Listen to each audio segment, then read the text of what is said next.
there, can I take this out? Yeah, don't move from in front of the camera though, you're being recorded. Oh, okay. Well, I'll leave it right here. I'm running for city council at large. Many of you may know that I ran for the District 1 seat for City of Columbia, lost by around 300 votes. I'm back out here again running because I believe that the city needs an advocate on city council. I'm not gonna be one of those persons that's just gonna raise my hand for yes or no just because everybody else is doing it. I wanna make sure that you all are happy at the end of the day with the decision that I make in city council. Am I clear? I am not gonna be a yes or no person. It's what's based on what the community wants. Oftentimes, the community is left out in the dark. People make all these promises before they get into office, and once they're into office, the community is left on the outs. That won't happen with me. That won't happen with me. We got an election in November 7th. If you all need to make some changes as a community, and we got one that's coming up in 2025. I am all about educating the community on how to empower themselves. We cannot afford to have another 20 years of the same stuff. It's time to make a change. It's time to make a difference. When I look at the voter rolls, it is so many names and addresses and zip codes on there. So that means you all are powerful. It's so many of you that make the decision on what leaders you put in office. So use that collective power. If someone or somebody's are not doing the job that you have expected that they should do in office, take them out.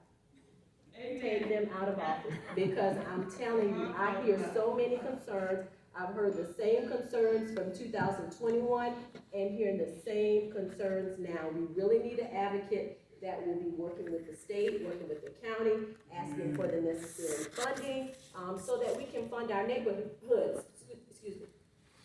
I went to a town hall meeting recently. There are a lot of great things going on in the city. Bull Street, there's Finley Park. I have a business downtown, so I'm all about economic development. But there's still a need for things in our individual communities along this North Main corridor, in other areas of the city. We have to start incentivizing businesses to come to the North Main corridor. I was at a forum last night. Gerard was there, Tamika was there, some other familiar faces were there, and that question came up. And I talked with the councilman last night about ensuring that we lighten up this area. We've been talking about it, it's time.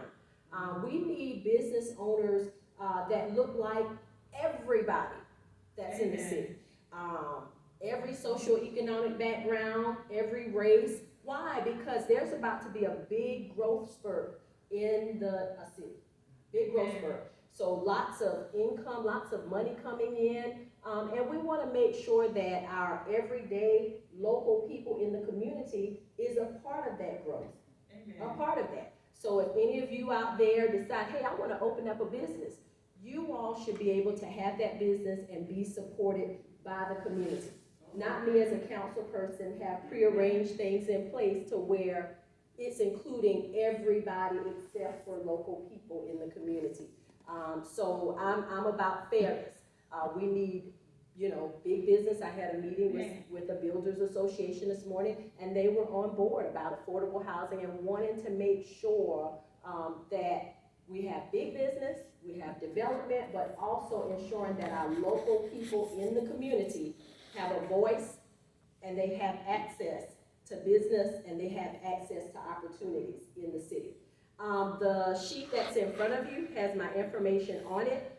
There are also some platform items that I have listed. A lot of these things require funding from our state legislators, making sure that we are putting that money back into the communities. I often hear one of my big topics of conversation and one of my platform issues is illegal dumping, keeping our communities clean. People will say, oh, where are we gonna get the money from for cameras?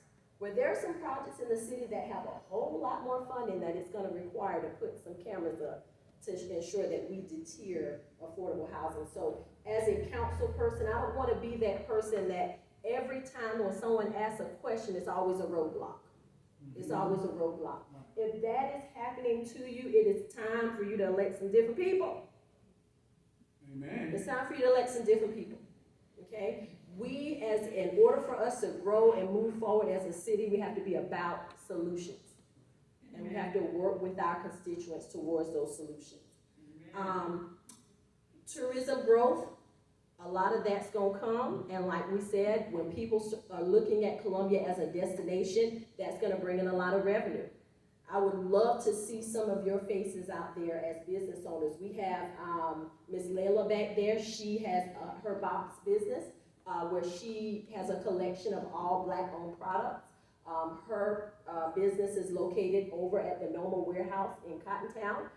So visit her. I am a big proponent of small business. I see Mr. Munsford over there. He's a longtime business owner in the area. So we have to make sure that our people that have helped to build this city have a place in the city as we experience this exponential growth that is going to occur. Are we doing questions? 2 questions for Krista, and then we can meet out in the hallway, and Krista, I'll try to invite candidates back in October. Any questions? Any questions for Krista? We're gonna keep it to 2 questions at minimum, trying to keep us on schedule on the agenda. No? Thank you so much. Oh, okay. Yes, Ms. If Peggy. you elected, would you be advocating for Howard Park to be completed? Absolutely. So, monies that should, so there's a lot of money out there, and there's a lot of money that has been requested. I heard a lot about Bull Street. I heard a lot about Finley Park and all of that during our town hall meeting, and all of that is wonderful and great. Those projects are really going to be great for the city. But we definitely need to make sure that, as you just asked, when money is being requested, that some of that money has been allocated to our communities. They have a wonderful project. I think some state legislators were able to put some money into the Belvedere community. There were some residents' homes that were revitalized since the flood. When I was out canvassing one day, I walked into one of those homes, and when she opened the door, the smell of newness came out, and I'm like, whoa, because it was a older community. And so when she said, I just got a new house, they just built my house, she was so excited. And so yes, I definitely am a big proponent of our neighborhoods. I posted something on social media today about our parks. Some communities have huge parks, and some of them have itty bitty tiny parks. And so yes, the completion of the park, the updates for some of the other community parks are definitely a concern for people to It's be not able. just the park, it's also the gym that needs to be refurbished, everything needs to be refurbished. And, since I've been in this neighborhood for 21 years, it's been money allocated for that, but it has never been complete. And each time you ask somebody, they don't know when. Yes. So I just hope that it be soon. Absolutely. I talked with some people from the state that was saying they have done certain things when money is requested to earmark it for certain purposes to make sure that the money is used for those purposes. So hopefully, I'm elected in November, and you can bet your bottom dollar, Ms. Pat, I'm gonna find out if there's money there, where it is, what it's being used for, when it's gonna be used. All of those questions will be asked, and I don't have anything to hide, so it needs to be done publicly. One of the other things I want to share is making sure that we know who is supporting our elected officials. Be sure to visit those ethics reports and look at where politicians are getting money from. Okay, this is real conversation. Because a lot of times when elected officials get into office, it just seems like it's this glaze there that you can't break through to get anything done. I think this city council seat pays, what, $25,000 a year?